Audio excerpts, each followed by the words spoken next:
The Best of Living in Iowa is funded in part by the Gilchrist Foundation, founded by Jocelyn Gilchrist, furthering the philanthropic interests of the Gilchrist family in wildlife and conservation, the arts and public broadcasting, and disaster relief.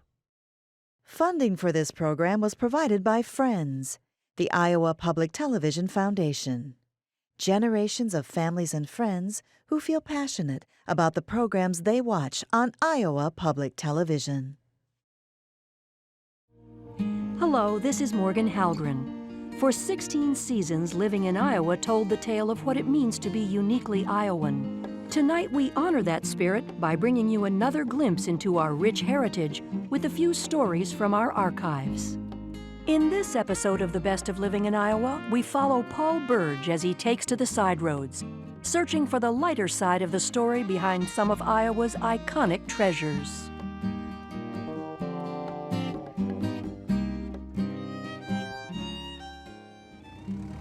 From antique airplanes, yep, duds, to really large coffee pots. You have to ask, why did they do this? This past year on Side Roads, we've gotten off the beaten path to explore some of Iowa's lesser-known attractions. If it's natural, or unnatural, and no one else wants it, look for it here. Tonight, we'll take you along as we revisit some of our favorite discoveries and rafters from the time of Shakespeare. So join us for a memorable Living in Iowa Side Road special. Just hop on your bike, then at second star from the left, and straight on till dawn.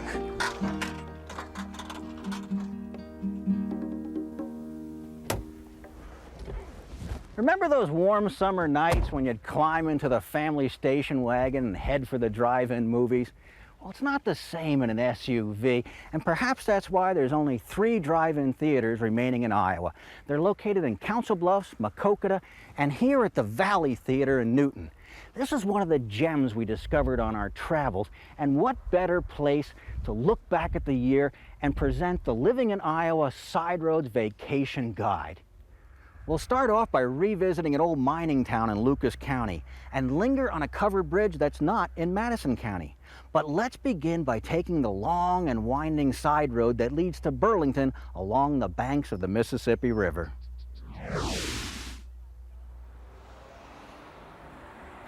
If kids ruled the world, life would be less boring.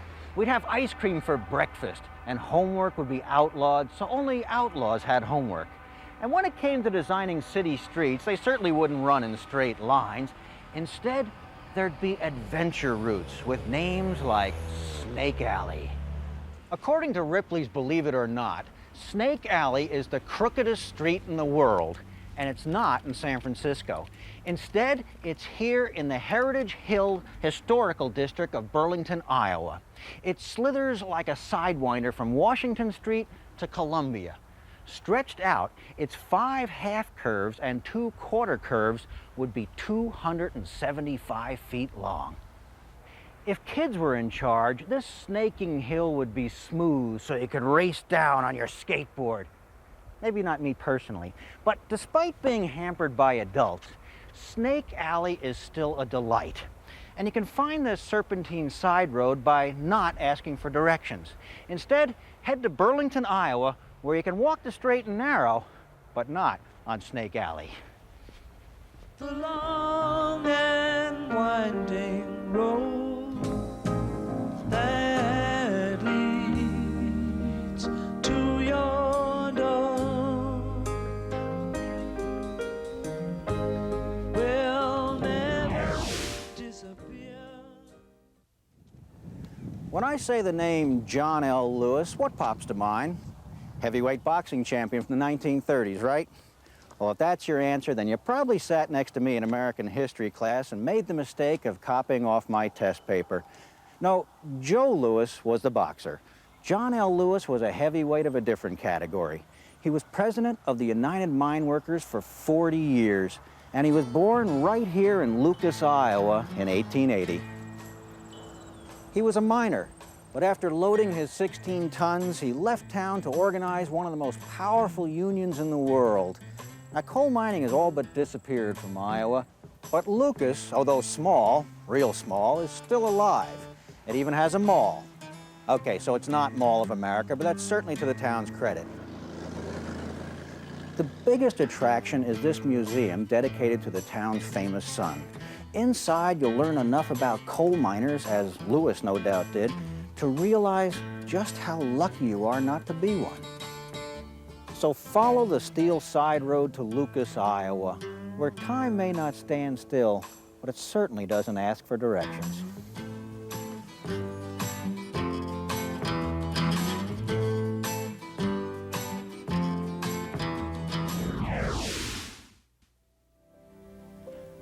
A few years ago, Robert James Waller wrote about the bridges of Madison County. His book, the title escapes me at the moment, sold billions and billions of copies, mainly because the critics hated it. Clint Eastwood paid almost $1 billion more for the movie rights, and ever since then, Madison County hasn't been the same. It's gone Hollywood. And that's why we're here outside of Knoxville, Iowa, inside of Marion County, to prove that not all the covered bridges are in Madison County. No one's written a steamy novel about the bridges of Marion County. And that's why this one has received so little attention. But whereas in Madison County, you'd have to fight the crowds of paparazzi just to take a stroll across a covered bridge, here you can let your fantasies run wild while you snap award-winning photos for National Geographic magazine.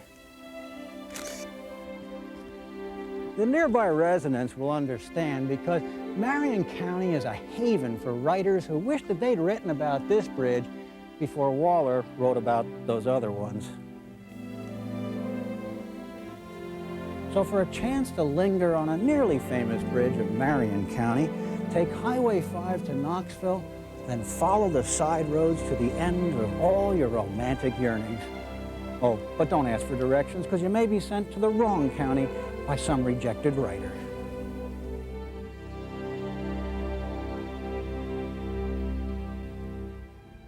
One, please. The traditional American vacation usually involves a lot of driving. But with the price of gas going through the ragtop, you might find that Iowa has more than enough big attractions nearer to home. Thank you. Like, how about a big shot tower in Dubuque where they made Civil War bullets? The bullets were little, the tower was big. And how about in the western side of the state, you'll meet a really big woman named Pocahontas. And then if you go further south, you'll come to a town where you can practice your Swedish accent, because they all say welcome to the tourists who come looking for a really big cup of coffee. Yeah, sure, that's a big one. Historically speaking, Dubuque was once the best place in Iowa to go for a quick shot with a beer chase. Right behind me was the beer, barrels of the stuff produced by the Star Brewery, which unfortunately is no longer in operation. But when it was, the brewmeisters knew that for that much suds, you needed a world-class shot. No, you're not looking at an Absolute vodka ad. Instead, this is where shot for Civil War guns was made. But long before the Civil War, French-Canadian fur trader Julien Dubuque leased this area from the Fox or Meskwaki Indians in order to expand his resume from furrier to lead miner. Back then, bullets were made by dropping molten lead from a tower through a screen into a vat of cold water below. Not exactly OSHA-approved, but as the lead cooled, it formed into little round objects that could be shot from guns. And that's why this is called a shot tower. For a shot of genuine Iowa science history, go to Dubuque. Then don't ask for any more directions. Just follow the river and maybe hoist a tall one in honor of the Fox Indians, the Star Brewery, and an old shot tower. All memories along the side roads. What shall we do with the drunken sailor? What shall we do with the drunken sailor? What shall we do with the drunken sailor? I love coffee, I love tea. Care for a cup of joe, slug from the mug? Well, help yourself, because there's plenty more where this came from as we take a side road to Stanton, Iowa, home of the world's largest freestanding coffee pot. If you've ever seen Stonehenge or the Great Pyramids or those big, whatchamacallit guys on Easter Island, you've probably wondered, How did the ancients do that? Well, the same thing happens here. As you stare in absolute awe, you have to ask, why did they do this? If actually filled with coffee instead of just drinking water, that pot would hold over 640,000 cups, and this town would never get any sleep. While you'd need a whole cow just for the cream and a truckload of donuts for Duncan. I love coffee, I love tea. Some say the pot was erected to honor Mrs. Olson, the Folgers coffee lady played by Stanton native Virginia Christine. But the truth is, the pot represents the very soul of the heartland. Long before Mrs. Olson ground her first Colombian bean, Iowans had perfected the sacred coffee ceremony. The giant coffee pot beckons the sleepy-eyed traveler to Stanton, Iowa, where you never have to ask directions because all side roads lead to a cup, a cup, a cup, a cup, a cup. Sweet and hot. Whoops, Mr. Moto, I'm a coffee pot. Shoot me the pot and I'll pour me a shot. A cup, a cup, a cup. Perhaps coffee isn't your cup of tea. No problem. From Stanton, Iowa, drive north along the Luss Hills Scenic Byway, then wander over to the town of Lamar's, home of Blue Bunny ice cream. Have you ever wondered where ice cream comes from? Well, if you're from Iowa, you know that it comes from cows, specially raised in the snowfields near Lamar's, the ice cream capital of the world. Now, granted, the expression selling snow cones to Eskimos pops to mind right now. But let's look at the facts. More ice cream is produced in Lamar's by one company than in any other city in the world. Here at the Blue Bunny Museum, we'll get the scoop on what can only be described as an utterly delicious staple of life. Thousands of years ago, the Chinese discovered ice cream. But so what? Until they could figure out how to keep it from melting off the ends of the chopsticks, it was strictly a wintertime treat with limited marketing potential. Now, that would have been the end of the story, except that Iowa pioneer spirit said, you know, if a guy could put this in the icebox, he'd have something. And that something is now bigger than Jell-O, or at least better. For the first time ever, we take our cameras behind the scenes to see how this miracle of nature is made possible.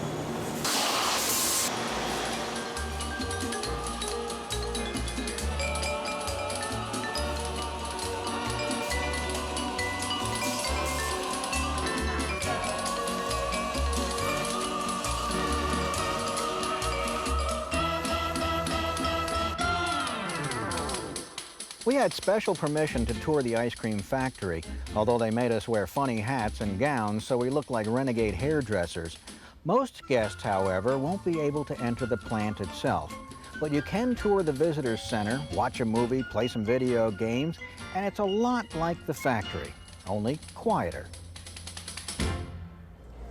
To receive your just desserts, take the side roads northeast of Sioux City, but don't ask for directions. Just look for the Red Barn, where a Blue Bunny does wondrous things with frozen cow products.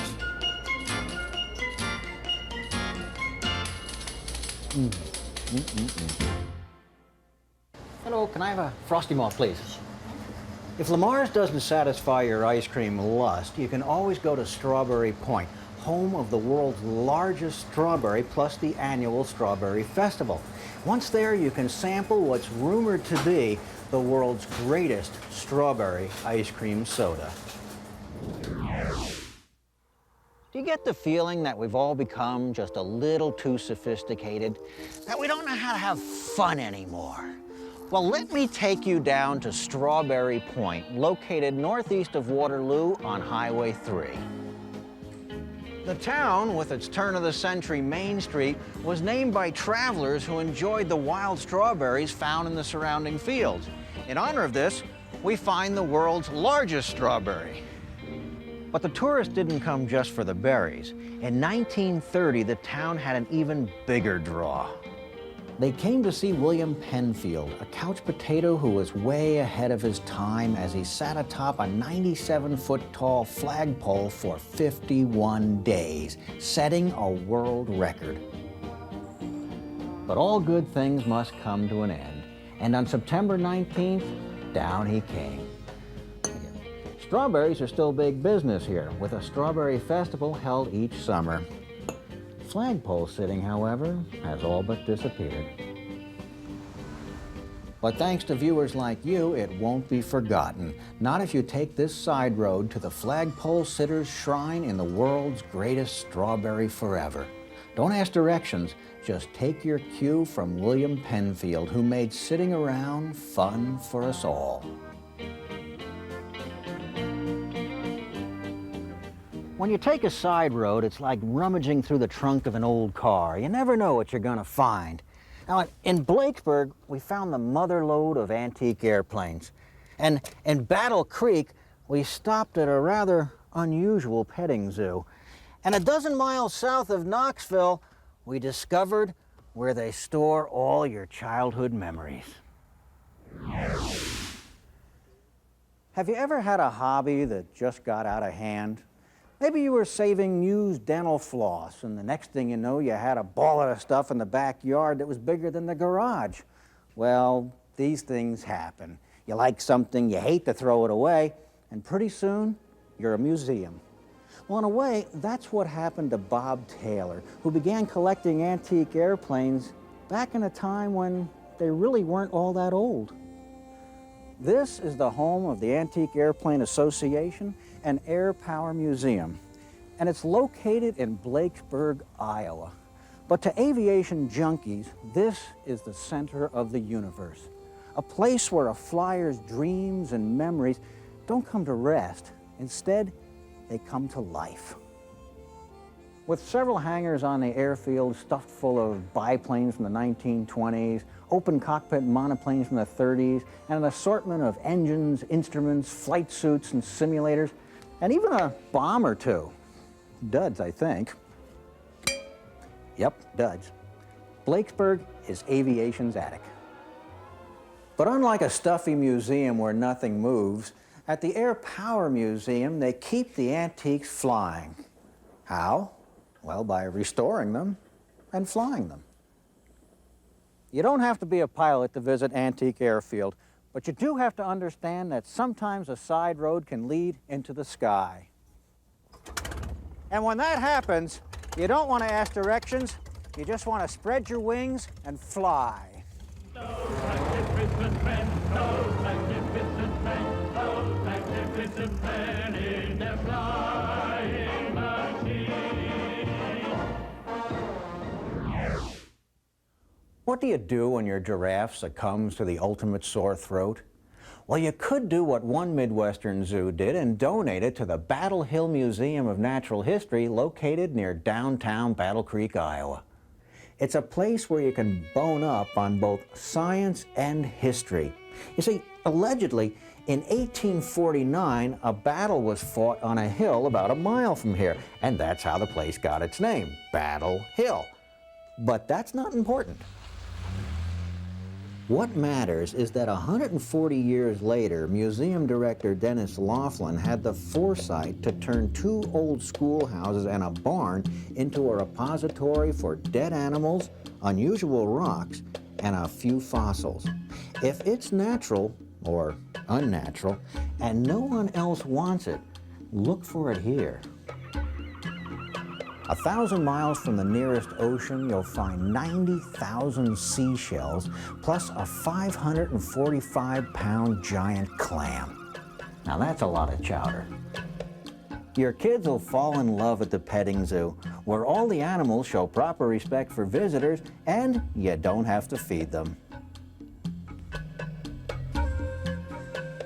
For the spelunker, there's a genuine man-made bat cave with real but not live bats, plus semi-realistic overhead lighting to illuminate the many stalactites and stalagmites. Or is it stalagmites and stalactites? Well, the staff knows, and they invite you to visit anytime, although you should call ahead because they're not always here. So don't ask for directions. Just take the side road southwest of Ida Grove and look for the big green dinosaur. Then be prepared for a truly unnatural experience.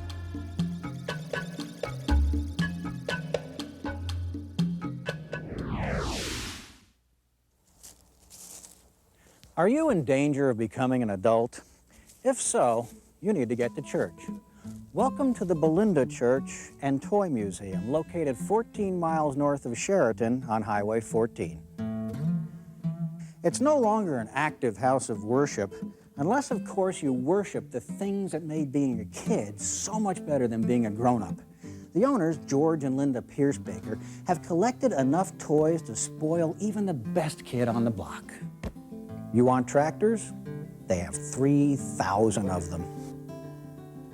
Remember those Tonka trucks you buried in the backyard? Well, they dug them up. Lionel trains, Zeppelins, and how about that BB gun your parents never let you have because you'd shoot your eye out? And for all those stuck in the peanut gallery of life, well, here's howdy doody to set you free.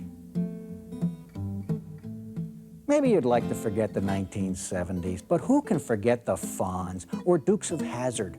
Other semi-lifelike stars include Shirley Temple, Michael Jackson, and Elizabeth Taylor, husbands sold separately. But the queen of them all is Barbie. Let's face it, she had everything, except a waist. Yeah, Ken's in here too, but confidentially, I think Barbie's lost interest in him, especially with Mr. T just a shelf away. When you realize that it makes no sense to grow up completely, it'll be time to take this side road. Do not pass go, do not collect $200, do not ask for permission or directions. Just hop on your bike, then it's second star from the left, and straight on till dawn.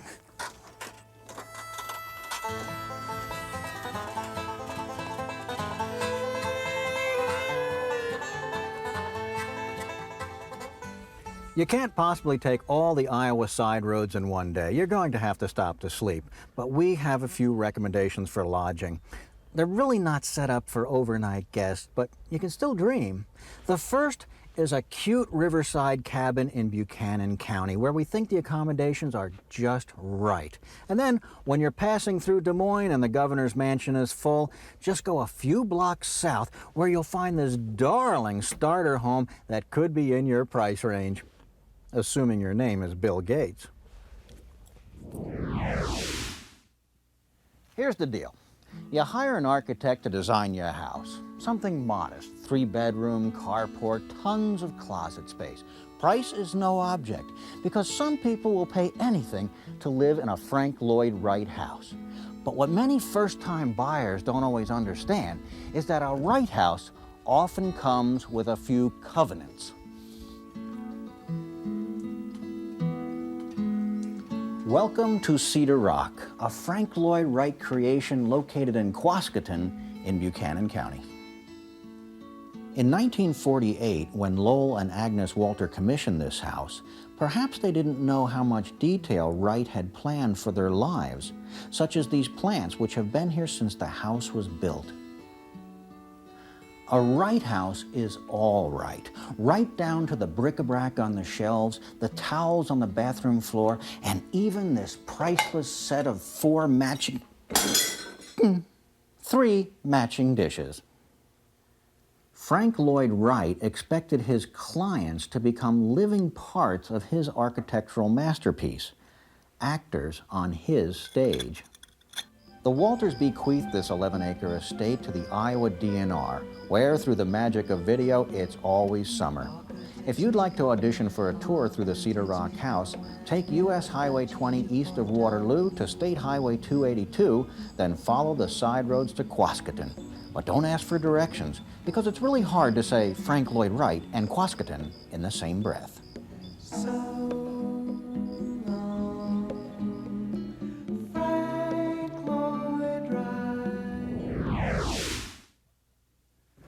What has 42 rooms, sits on a large tract of virgin woodland in Des Moines, and took 2 weeks to build?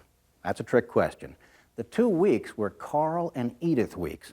Carl had made his fortune in the cosmetics business, and in 1923 decided to build their dream house. When completed 5 years later, it already looked 100 years old. Welcome to Salisbury House, modeled after King's House in Salisbury, England. The price tag on this Tudor and Gothic showcase was $3 million. And we're talking $1928, back when a nickel still bought you 5 cents. This castle was built with flint from the White Cliffs of Dover, 16th century roofing tiles, and rafters from the time of Shakespeare. Not everything's recycled. The plumbing's up to code, as is the security system guarding a collection of ancient Chinese and Persian art, plus prints by Matisse and Cezanne, masters paintings by Romney, Stella, and Van Dyck. No, not Dick Van Dyke. You'll also find Iowa's ultimate surround sound entertainment system, a 1926 player organ. The music's actually produced in the basement and piped throughout the house.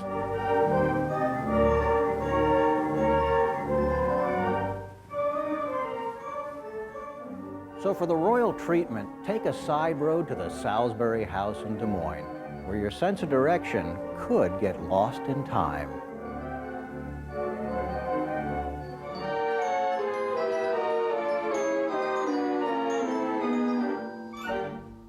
There's a lot to see this summer in Iowa, and it can all begin at a drive-in movie theater. But after the show, leave the crowds and go out and explore a state full of hidden treasures. You don't have to ask directions, because all side roads eventually lead to home.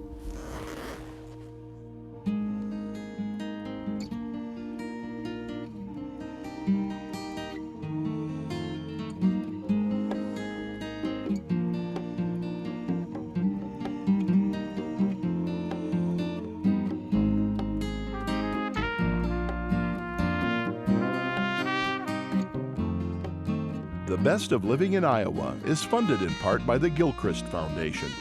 Founded by Jocelyn Gilchrist, furthering the philanthropic interests of the Gilchrist family in wildlife and conservation, the arts and public broadcasting, and disaster relief. Funding for this program was provided by Friends, the Iowa Public Television Foundation. Generations of families and friends who feel passionate about the programs they watch on Iowa Public Television.